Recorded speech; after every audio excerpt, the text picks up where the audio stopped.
Qual vai ser a pauta hoje? A pauta é aquele acontecimento, minutos antes do almoço, que aconteceu com aquele cliente, lembra?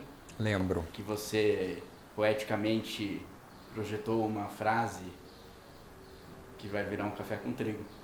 Muito que bem. Pessoal, é o seguinte, hoje de manhã eu estava rodando obra com o Iago e aí um cliente, ele pegou e questionou no grupinho de WhatsApp que a gente tem a respeito de a pertinência de colocar venezianas, né, que eu uso em quase todos os projetos. No projeto dele especificamente não tem, porque na época, até onde eu me lembro, ele não queria por uma questão estética, se eu não me engano. Mas ele falou, Paulo, não vale a pena ter veneziana porque para fazer exaustão de ar quente, né, quando a casa estiver fechada, eu falei, com certeza vale a pena, vamos estudar. E aí, para eu colocar a veneziana nas esquadrias das janelas daquele projeto, eu preciso colocar a veneziana sempre na parte mais alta. E ele não queria perder janela, né? Ele não queria também ter essa questão estética. E aí, para explicar de uma maneira simples, o projeto dessa casa, ele tem uma viga metálica na cobertura do telhado, é um telhado de 2 águas. Ele tem uma viga metálica aqui, e a estrutura do telhado, que a gente chama de terça, ela está uns 20 centímetros para cima. Então, entre a minha viga aí e a minha terça, tem 20 centímetros, certo? Que normalmente a gente fecharia com uma chapa.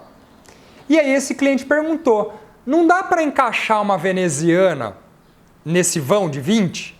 Aí eu expliquei, dá, mas não cumpre o efeito. Por quê?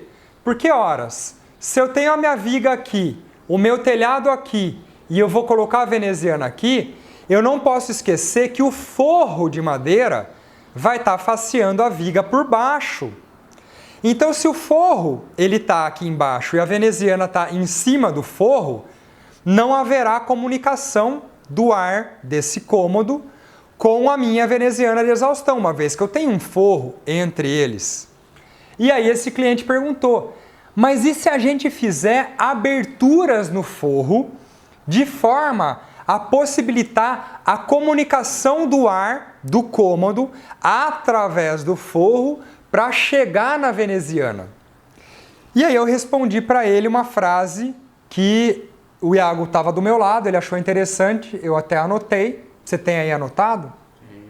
Eu lembro ela de cabeça, mas fala aí para mim, por favor. Quando a solução começa a ficar muito complexa e praticamente maior do que o problema, significa que está errada. Exatamente. Então, assim, o que eu expliquei nesse caso para o cliente? A ideia dele era boa. Ele queria utilizar o vão entre a telha e a viga para ter uma veneziana. Mas ele esqueceu que tinha o forro embaixo da veneziana. Então a veneziana perdeu o efeito. E aí ele próprio sugeriu aberturas no forro. Só que aí, pessoal, tem algumas coisas técnicas que acontecem, eu não vou entrar tanto em detalhe, mas grosseiramente falando, para esse ar sair do meu cômodo, atravessando aberturas do forro e ser captado pela veneziana para fazer exaustão, é um caminho meio tortuoso. Então isso significa que ele não vai funcionar tão bem. Agora você imagina a construção desse forro para fazer aberturas e esse ar. Então assim, eu falei essa frase que por sinal é uma frase interessante, né? Quando a solução começa a ficar mais complicada do que o problema, significa que ela está errada. Porque você tem que dar uma volta muito grande para resolver algo que era simples. E isso, muitas vezes a gente cai nessa armadilha, né? Se a gente parar para refletir, toda vez, qual que é o meu princípio de projeto? Eu sempre preciso tentar me apegar ao que é mais simples possível, que funcione, mas que seja tecnicamente simples de executar.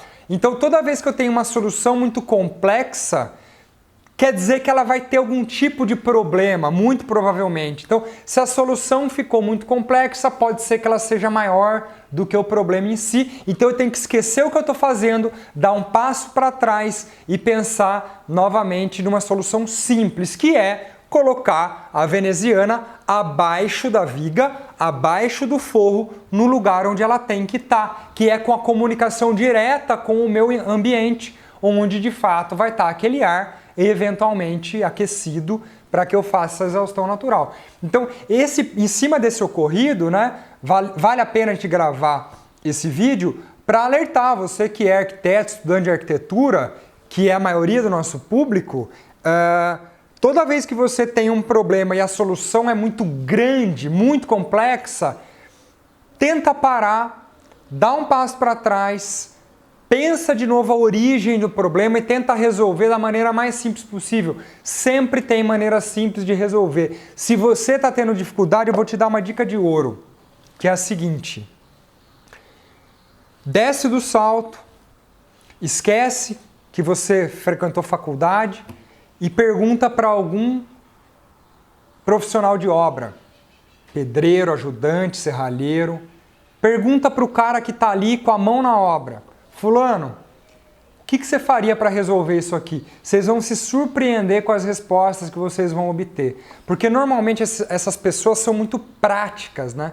Elas são muito pragmáticas, então elas vão ter solução simples para os problemas, porque eles não ficam devaneando, não ficam fazendo altas reflexões sobre um tipo de problema. O cara tem que resolver. Então, normalmente, ter a humildade de perguntar para esse profissional da construção civil qual seria a solução dele pode te dar uma grande ajuda, tá bom? Então, toda vez que a solução para um problema é difícil demais, quer dizer que ela provavelmente está errada, beleza? Alguma complementação em cima disso, Iago? Cara, eu acho que você acabou de subir não de youtuber, mas de autoridade para mito agora. Nossa, que legal. Porque você sempre usava aquela frase do Burke. Sim, que é o... Quando a solução não é bela, eu sei que ela está errada. Isso. Buckminster Fuller, só para não perder. Quando eu estou trabalhando num problema, eu sempre me concentro na solução. Mas ao terminar, se a solução não é bela, eu sei que está errada. Aí vem o Paulo Trigo e põe um porém aí. Daí eu falo.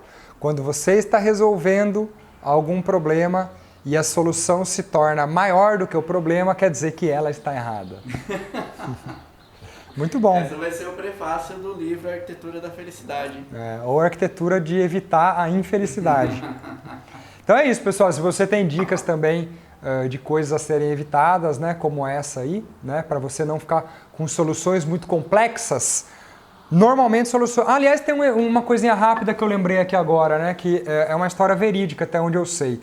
Reza a lenda que na época da corrida espacial existiam os norte-americanos contra os russos e aí eles precisavam resolver o problema de como é que eles iriam anotar as coisas no espaço, na ausência da gravidade.